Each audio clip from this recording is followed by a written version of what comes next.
Akhilesh Yadav 5 vote क्यों मांग रहे हैं? क्यों कह रहे हैं कि सिर्फ 5 वोट दिलवा दो और देखो 2027 में समाजवादी पार्टी की सरकार उत्तर प्रदेश में बन जाएगी। दरअसल डर सबको लग रहा है, गला सबका सूख रहा है, चाहे अखिलेश यादव हो चाहे राहुल गांधी हो, क्योंकि सामने हैं योगी आदित्यनाथ जो फ्रंट फुट पर चौके छक्के लगा रहे हैं, खुलकर बैटिंग कर रहे हैं और यही बात अखिलेश यादव और राहुल गांधी को परेशान कर रही है।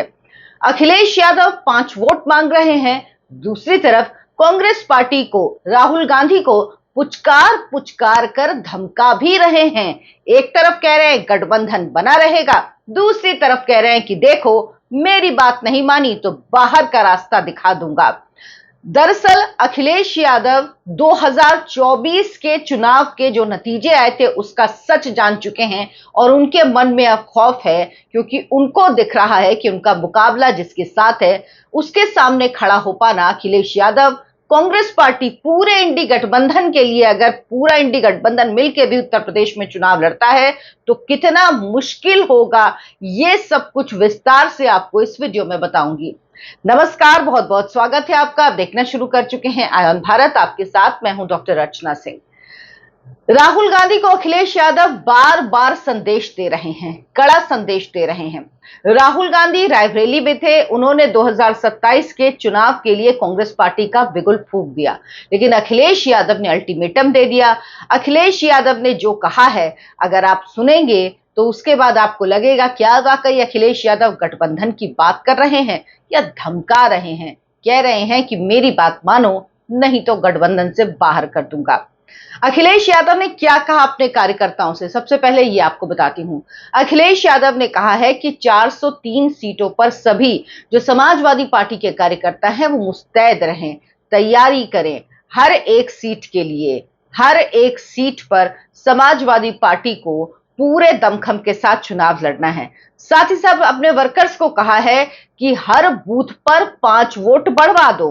2024 में हर बूथ पर जितने वोट मिले, यानी लोकसभा चुनाव में 37 सीटें अखिलेश यादव को मिली थी, कह रहे हैं कि उसके हर बूथ में 5 वोट अगर बढ़वा दिए तो समाजवादी पार्टी की सरकार 2027 में यूपी में बन जाएगी, बीजेपी को हराकर, योगी आदित्यनाथ को हटाकर।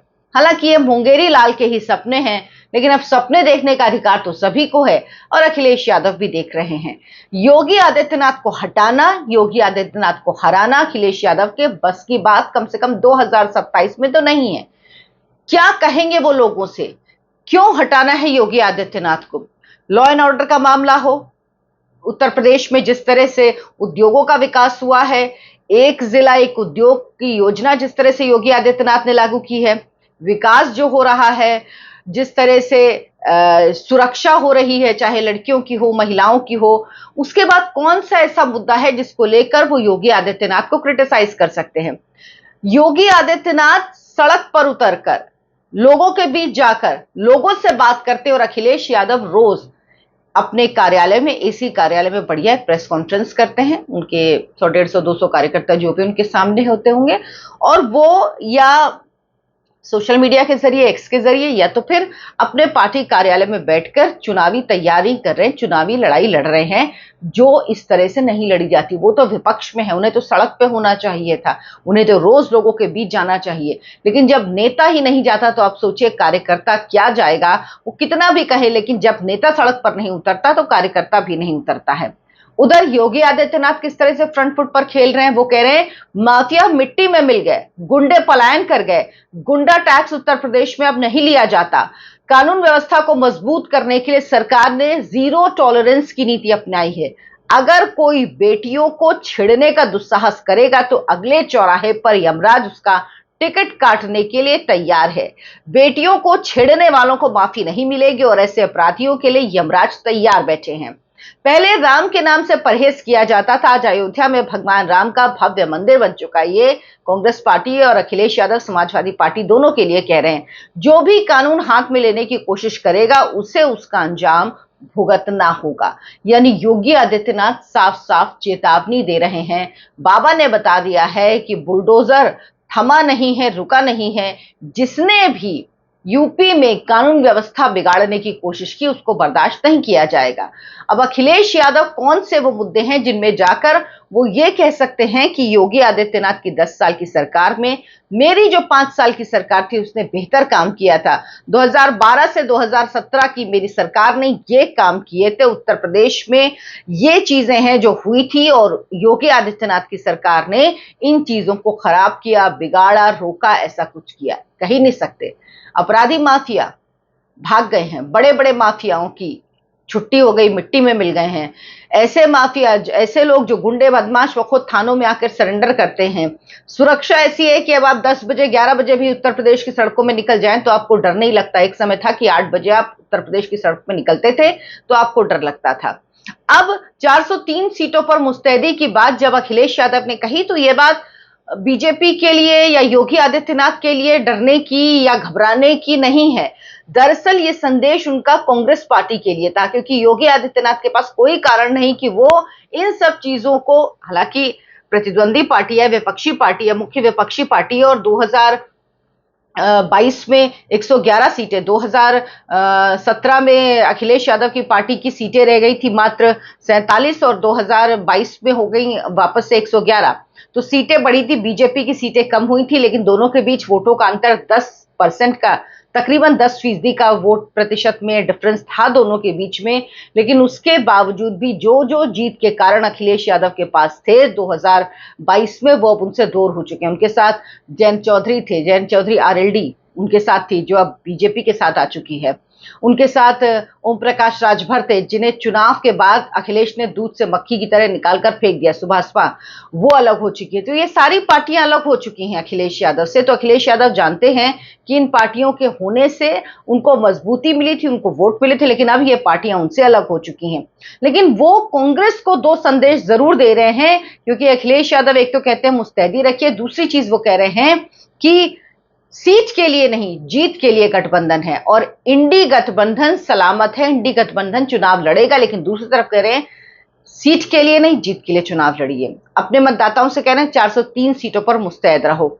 दो संदेश इन बातों के जरिए अखिलेश यादव कांग्रेस पार्टी को दे रहे हैं। साफ कर दिया है इन बातों से कि जो सीट का बंटवारा है वो कांग्रेस पार्टी ही तय करेगी, और 2024 में भले ही कांग्रेस पार्टी को 6 सीटें मिली हों, लेकिन अखिलेश यादव ये मानते हैं कि जो लोकसभा चुनाव में 6 सीटें मिली वो उनकी वजह से मिली। अगर वहां पर उनकी पार्टी के उम्मीदवार खड़े होते तो उनको कांग्रेस का कार्यकर्ता ही नहीं है, बात सही, इसीलिए कांग्रेस को सीट अपनी वजह से नहीं मिली है। बीजेपी अपनी वजह से हारी और वो वोट ट्रांसफर होना था, वो वोट कोई भी वहां पे खड़ा होता उसको ट्रांसफर होता। तो अखिलेश यादव साफ कर रहे हैं कि भाई 2024 का आप उम्मीद मत पालिएगा, क्योंकि हम आपको 2022 विधानसभा चुनाव के अनुसार ही टिकट देंगे। और एक सीट सिर्फ कांग्रेस पार्टी जीती थी और वोट प्रतिशत 2 या 2.5 के आसपास कांग्रेस पार्टी का उत्तर प्रदेश में रह गया है। दूसरी चीज क्या कह रहे हैं? कह रहे हैं कांग्रेस बसपा के साथ कोई अलग खिचड़ी पकाने की कोशिश अगर करती है, संदेश दे रहे हैं, तो समाजवादी पार्टी अकेले चुनाव में उतरने के लिए तैयार है। वो ये बता रहे हैं कि भैया हम पूरी तरह से तैयार हैं, क्योंकि जब डीएमके के साथ कांग्रेस पार्टी ने धोखा किया, छोड़कर टीवी के विजय की पार्टी के साथ चली गई थी तमिलनाडु में, तब भी अखिलेश यादव ने जो एक्स पर पोस्ट किया था उसमें साफ साफ कहा था कि हम अपनों का साथ बुरे समय में नहीं छोड़ते, और फोटो भी लगाई थी उसमें स्टालिन की। तो ये संदेश वो देते रहते हैं। तो साफ साफ कह दिया है कि भाई हम जितनी सीटें देंगे उतनी सीट पर लड़ना पड़ेगा, आप हमें कमतर आंकने की कोशिश मत करिए, आपकी हैसियत कुछ नहीं, जो दे देंगे वो ले लीजिए। साथ ही अगर आपको कहीं और गठबंधन बनाना तो आप बनाइए, क्योंकि आपको हम पहले ही मान चुके हैं कि आप धोखेबाज हैं। उधर कांग्रेस की तैयारी कर रही, कांग्रेस के जो प्रदेश प्रभारी हैं कांग्रेस कमेटी के अविनाश पांडे, उन्होंने अपने जो कार्यकर्ता हैं, हालांकि कितने कार्यकर्ता हैं ये भी बात है, उनको तैयार रहने को कहा है। साथ ही विधानसभा चुनाव के लिए जो पार्टी सचिव हैं, 6 पार्टी सचिव हैं, उन्हें कहा है कि 2 सूचियां आप तैयार कीजिए, एक 403 सीटों के लिए और दूसरी 100 से 120 सीटों के लिए, जिन पर कांग्रेस गठबंधन के तहत चुनाव लड़ेगी। यानी यह समझिए कि कांग्रेस पार्टी गठबंधन में समाजवादी पार्टी के साथ जाएगी, तो वो उम्मीद यह कर रही है कि 100 से 120 सीटें हमें मिले।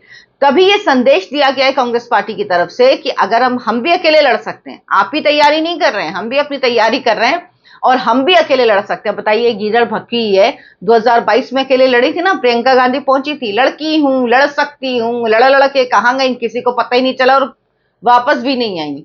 2027 का चुनाव में तो शक्ल दिखाने अभी तक नहीं आई है।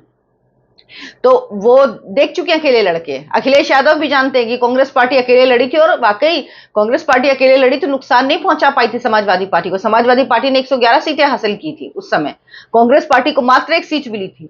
तो कांग्रेस, ये समझ लीजिए, कांग्रेस की शर्तों पे तो वैसे भी गठबंधन नहीं होना, गठबंधन तो समाजवादी पार्टी की शर्तों पे। और जाहिर सी बात है, कार्यकर्ता समाजवादी पार्टी का है, कांग्रेस पार्टी का तो कार्यकर्ता ही नहीं है जमीन पर। कहां से, किसके दम पे चुनाव लड़ेंगे? 100-120 सीटों पर दूसरी सूची तैयार करने के लिए इसलिए कहा जा रहा है ताकि इतनी सीटों की बार्गेनिंग की जा सके।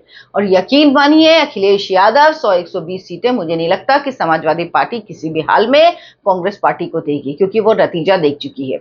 अभी आप चाहे पश्चिम बंगाल में देखिए, तमिलनाडु में देखिए, 28 सीट पे चुनाव लड़ी, मात्र 5 सीट, पिछली बार से भी कम हो गई। पिछली बार शायद 13 या 18 कुछ सीटें थी, मुझे इस वक्त याद नहीं आ रहा ठीक से। और इस बार देखिए क्या 23 सीटें पिछली बार लड़ी, 28 सीट पे लड़ी, 5 सीट पे आ गई। तो हर जगह स्थिति खराब हो रही है, इसीलिए कांग्रेस पार्टी को ज्यादा जगह नहीं मिलेगी। लेकिन उसके बावजूद भी कांग्रेस पार्टी बार्गेनिंग करने के लिए ये संदेश दे रही है कि भाई अगर हमें 100-120 सीटें नहीं मिली तो हम 403 सीट पर चुनाव लड़ेंगे। हालांकि संभव नहीं होगा, क्योंकि राहुल गांधी खुद नहीं चाहेंगे। उनकी पार्टी की हैसियत क्या उत्तर प्रदेश में, और 2022 का चुनाव अकेले लड़के कांग्रेस पार्टी देख चुकी है। मात्र एक उम्मीदवार जीता था, वो भी कांग्रेस पार्टी के दम पे नहीं, इसलिए क्योंकि कुछ लोगों का अपना रुतबा होता है, अपने वोट होते हैं, अपने पर्सनल रिलेशन होते हैं, जिसकी वजह से वो जीते थे। तो समाजवादी पार्टी और अखिलेश यादव, कांग्रेस पार्टी ये तैयारी कर रहे हैं। राहुल गांधी भी मैदान में उतर चुके हैं। लेकिन सोचिए स्थिति क्या है, 2019 में राहुल गांधी अपनी सीट खुद अमेठी से हार गए थे। तो अब ऐसे लोगों की क्या स्थिति है, क्या हैसियत होगी गठबंधन में, ये आप समझ सकते हैं। और वाकई उत्तर प्रदेश में तो कांग्रेस पार्टी के लिए कुछ खास नहीं है। अब देखना होगा गठबंधन किस तरह का होता है, क्योंकि सामने जो चैलेंज है वो बहुत बड़ा है। बीजेपी तो चैलेंज है ही बड़ा, लेकिन योगी आदित्यनाथ बहुत बड़ा चैलेंज है। क्योंकि योगी आदित्यनाथ भले ही उत्तर प्रदेश के मुख्यमंत्री हैं, लेकिन उनकी लोकप्रियता पूरे देश में है। आप सोचिए, बीजेपी का जहां भी चुनाव प्रचार करना होता है, जहां भी चुनाव लड़ती है प्रदेशों में, वहां पर योगी आदित्यनाथ की डिमांड सबसे ज्यादा होती है। प्रधानमंत्री नरेंद्र मोदी के बाद सबसे ज्यादा सभाओं की मांग होती है, तो योगी आदित्यनाथ की होती है। और योगी आदित्यनाथ जमीन पर उतर कर काम करते हैं, सरकार में है, काम कर रहे हैं, डिलीवर कर रहे हैं, लोगों को दिख रहा है। लोग फील कर पाते हैं कि 2012 से 2017 तक प्रदेश की क्या हालत थी और 2017 से अब 2026 में प्रदेश की हालत क्या है। तो ये डिफरेंस जो लोग हैं ना, उनको दिख रहा है, वो समझ रहे हैं। बिजली की स्थिति हो, पानी की स्थिति हो, सड़कों की स्थिति हो, कानून की स्थिति हो, उद्योगों की स्थिति हो, कामकाज, मतलब हर चीज में सुधार हुआ है।